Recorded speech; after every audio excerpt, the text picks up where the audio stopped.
vais fermer ma petite chemise parce que j'ai très envie de vous montrer cette petite acquisition Vinted. It's a big day today. Coucou, salut la compagnie, me voici de retour comme un cheveu sur la soupe. 4 ans après ma dernière vidéo, la meuf revient, il a fallu une pandémie mondiale pour me motiver à revenir et pour aussi avoir un peu plus de temps que d'habitude car je suis busy. Non, en vrai, j'ai jamais prévu de m'arrêter sur YouTube et de stopper cette chaîne. C'est un malheureux concours de circonstances que cet arrêt inopiné. Moi j'adorais faire des vidéos, grosse adrénaline en cliquant sur ce bouton à chaque fois. Et puis au moment de la mise en ligne et de lire vos commentaires, c'est toujours un gros stress mais très agréable. Et voilà, je sais pas, il s'est passé plein de trucs dans ma vie, je me suis mariée, j'ai créé une marque de vêtements éthiques fabriquée à Paris qui s'appelle Résine.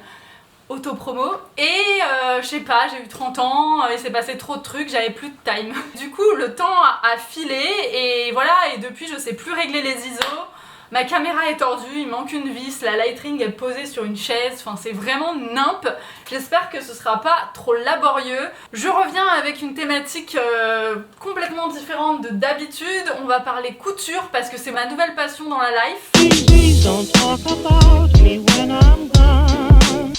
Oh honey, though our friendship ceases from. En plus de la pâtisserie et la boxe, oui parce que maintenant je fais de la boxe et j'adore ça.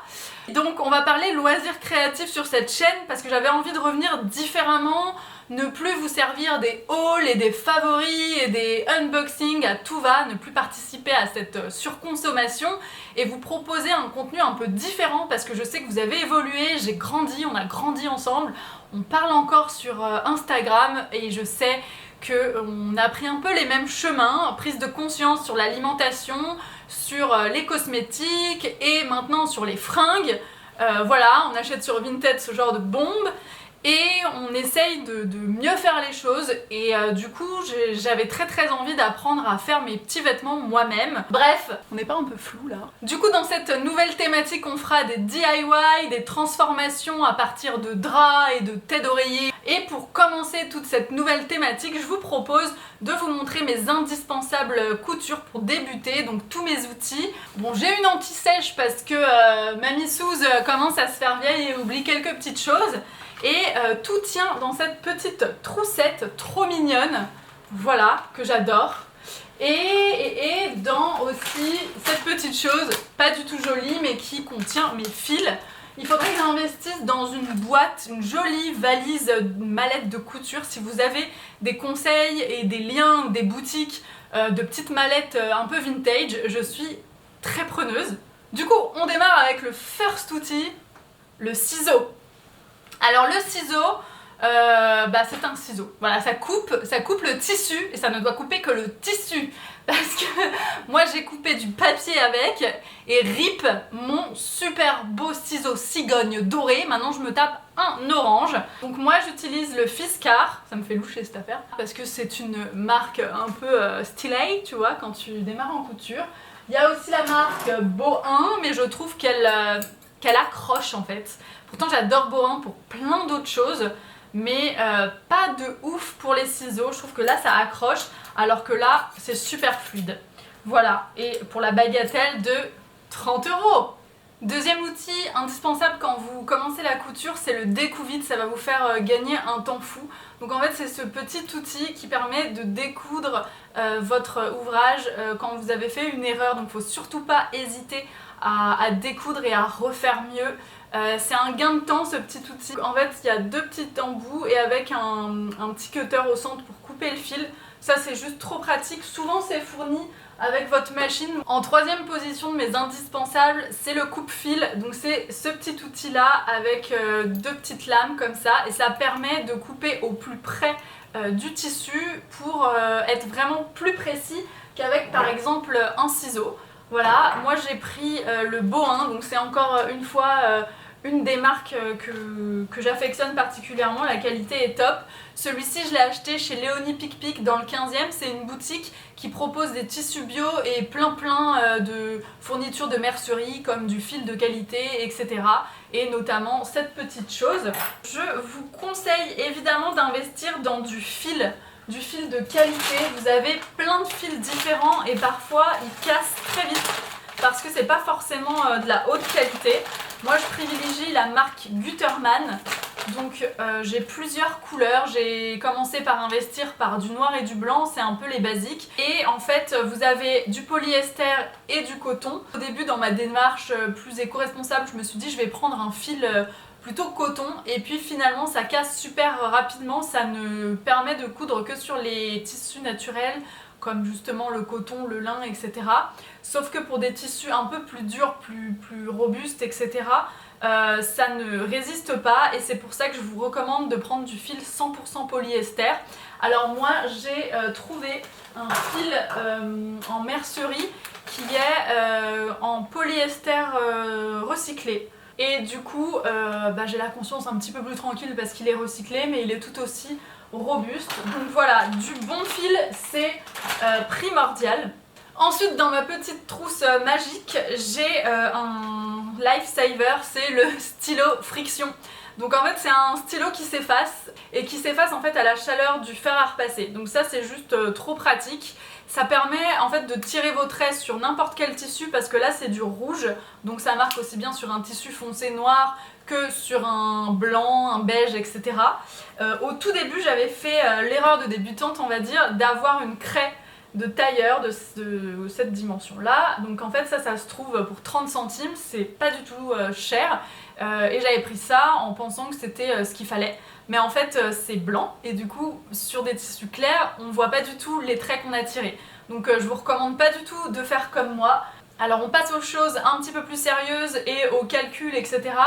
J'ai investi dans une règle, mais une très grande règle, elle fait 60 cm, et en fait elle permet de couper droit, de tirer des traits et d'envelopper quand même un certain nombre de mesures, parce qu'en général les morceaux des patrons ça excède rarement les 60 cm. Voilà pourquoi j'ai pris une très grande règle. Dans le même esprit, pour mesurer, vous avez ce qu'on appelle un pistolet, donc c'est cette petite règle incurvée qui permet de tracer des courbes pour faire les cols ou les emmanchures. Donc ça c'est juste trop pratique. Dans le même kit j'avais une équerre et un autre type de règle. Donc ça c'est des petits kits assez pratiques. Et dans le même esprit on a ce tapis. Donc ça s'appelle un tapis auto-cicatrisant.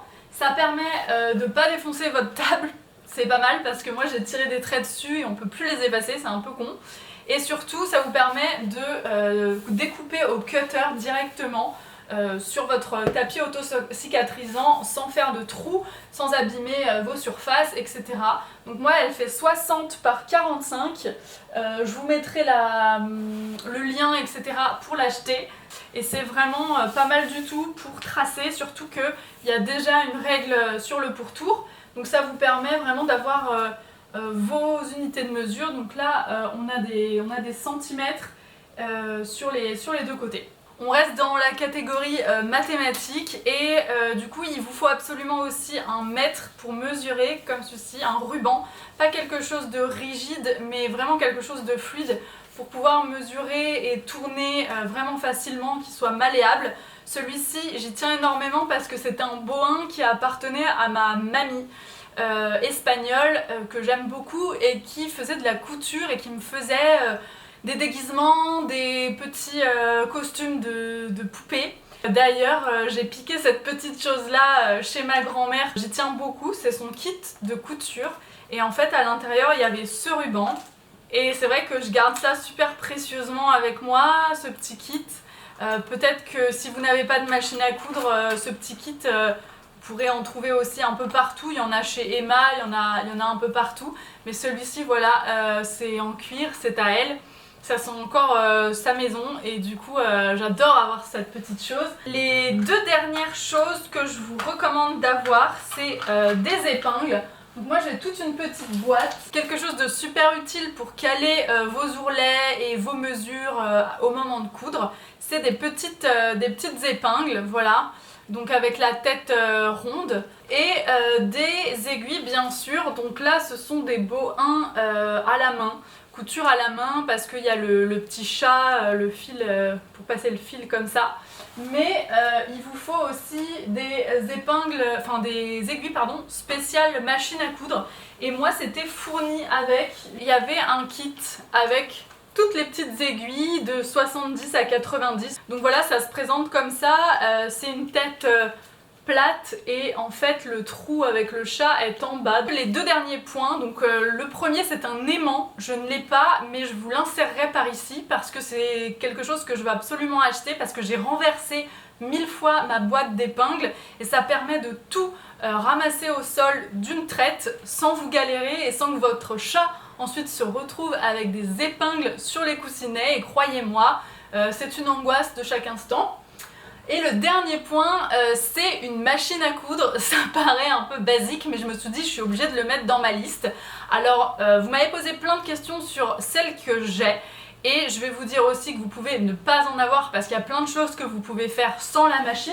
Notamment ce chouchou que j'ai fait au début à la main et qui est quand même très très bien. C'est juste plus long et les points sont moins serrés, mais c'est complètement réalisable.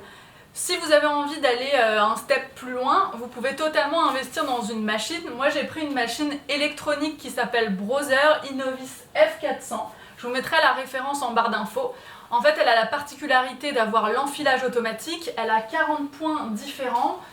Qu'est-ce qu'elle a d'autre la petite? J'avais noté ses caractéristiques. Oui, elle a un éclairage LED, donc c'est un peu la classe. La nuit si tu veux coudre, t'as le truc qui s'allume en dessous.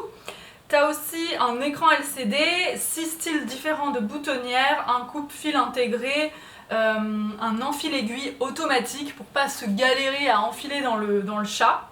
Donc voilà, c'est une machine à coudre électronique. Vous m'avez demandé si je recommandais une mécanique ou une électronique, plutôt une électronique. Voilà, moi elle a plein de fonctions qui m'aident. Celle-ci elle n'est pas spéciale débutant, mais elle va de débutant à largement expérimenté. Donc elle couvre un certain nombre de qualifications, on va dire, et de niveaux. Voilà les filles, j'espère que je n'ai rien oublié. N'hésitez pas à me dire si vous avez d'autres outils que vous trouvez indispensables, ça pourra toujours me servir. Là je vous ai fait une petite liste pour vraiment démarrer, mais bien sûr il y a plein d'autres outils. Voilà, ça m'a fait super plaisir de vous retrouver pour cette petite vidéo. En tout cas, j'espère revenir avant 4 ans cette fois-ci. Et puis voilà, on se retrouve sur Insta.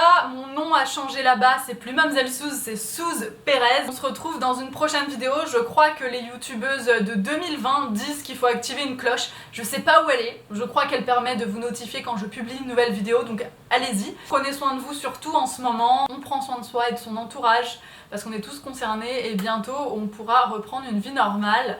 J'espère. Je vous embrasse.